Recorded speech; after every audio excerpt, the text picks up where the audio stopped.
Good evening. Happy Sunday. Welcome to the channel. If you're on Facebook, welcome to the live. It's 8:38 on the 16th of January. We're doing a singles tarot using two decks. One of them is old and the other one is brand new. I just saw myself go live. Guys, my readings are general readings to serve as a sample of what it is I can and do individually with singles and helping them heal and move forward. And really just being an accountability partner, being a support, using my own experiences to help guide and share the benefit of my hard-earned wisdom, etc., etc. The tarot is just a guide. I use it to keep my conversation pure.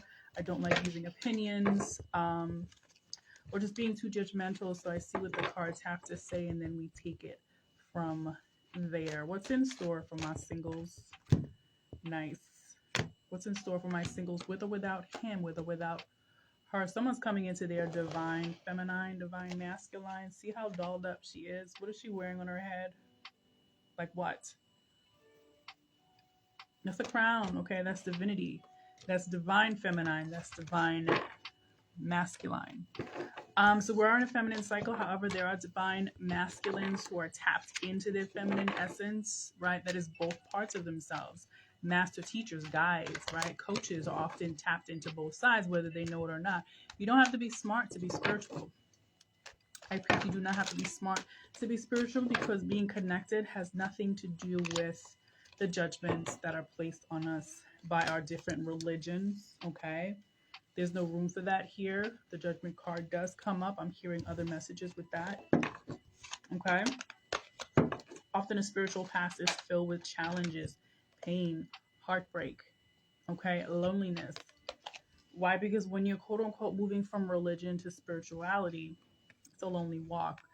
Religion offers us a lot of comfort, 10 commandments, right? A Quran, a Bible, things that we can definitely count on and open the book and it's right there. Spirituality is nothing like that, okay? It's completely uncontrolled, actually, and it goes by the laws of the universe.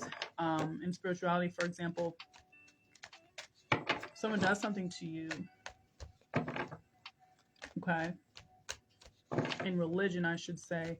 And generally, we're going to say, well, the devil did it, or we're going to say that, God's going to punish them because someone did something to me, and that's it, right? Someone does something bad, they get punished, they go to hell. With spirituality, what caused this event to come about, right? Why am I here? Why did I come to this place? What brought me to this point? What kind of relationship are we in? Is it toxic? Did I ignore red flags?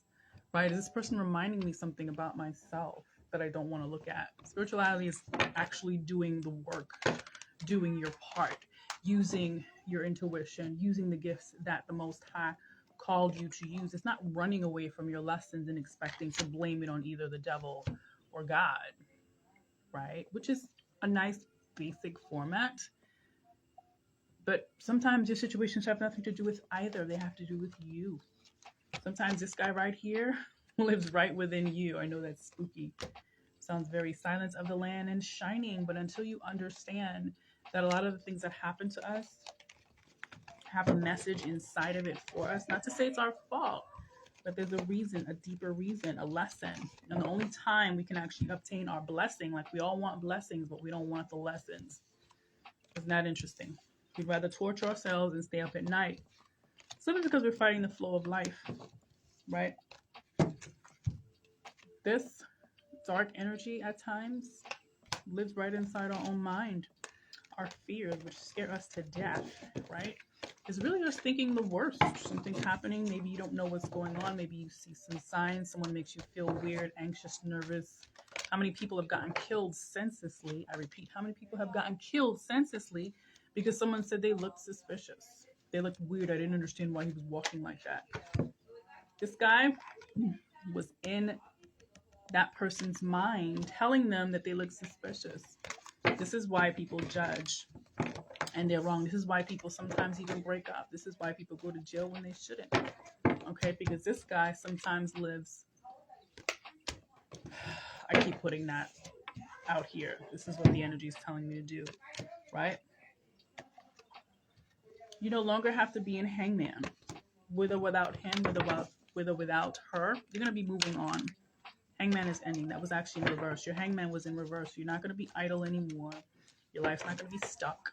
Some of us had to release someone. Some of us had to release him or her. As much as we loved him, okay? And all the things he did to us and for us, right?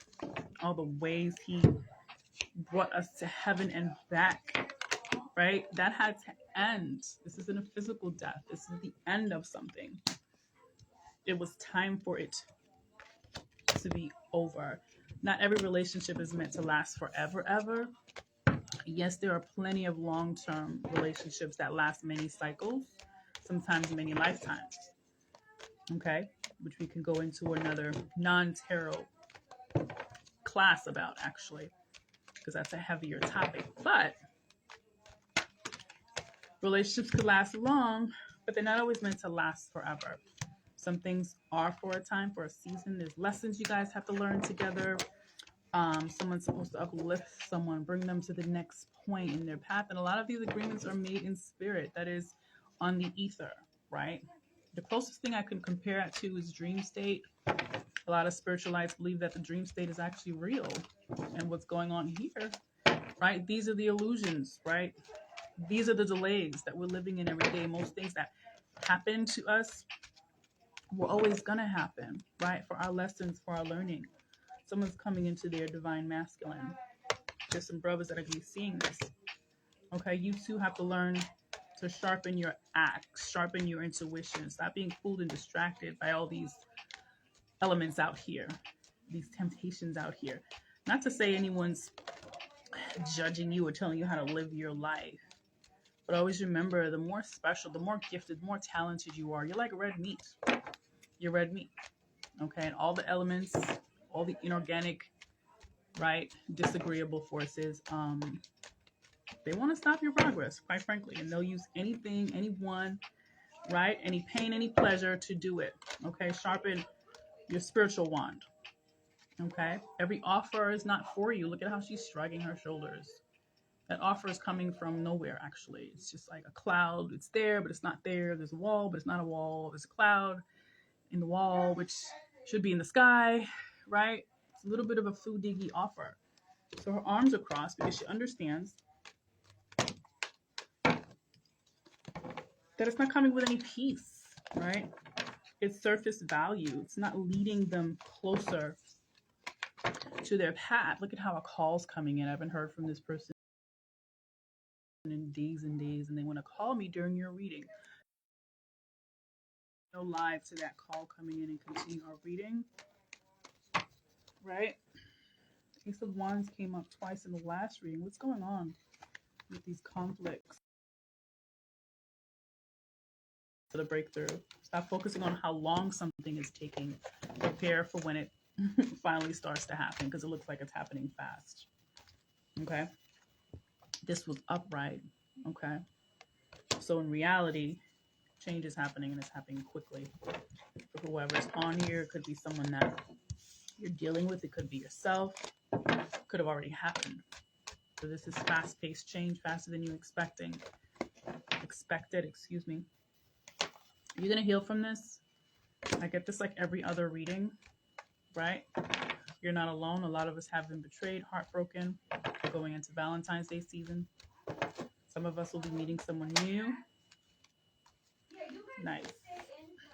Secrets are coming out. That's the moon card. Okay, secrets are coming out. Please don't let your mind run with you. I dealt with that myself recently, and sometimes it's just a weekend. Distract you, cause you to feel insecure, or get you to just revisit something that you're not paying attention to. Strengthen one of your muscles, your emotional muscles, that is, right? We get lessons that we feel like we learned already back to us and be on another level. Maybe just again to sharpen that muscle and remind us to keep to remain humble, because you never know when you're going to need that lesson again. Okay, towers happen. The beauty, the love, right? Our gifts, the things that we have, even the home, the roof over our head, A tower can happen with that at any point. And so if you have something amazing and beautiful in your life, do your best to grow it, not to kill it, and appreciate it. Oh God, appreciate it in any way that you can, because things can flip in a heartbeat. And you can have a tower with anything that you feel like you have. I'm getting millionaires, even millionaires. I know millionaires who had to do it all over again a couple times. Money comes and goes. It's not just making money, it's managing it. We're not going to go there because I'm not a financial consultant.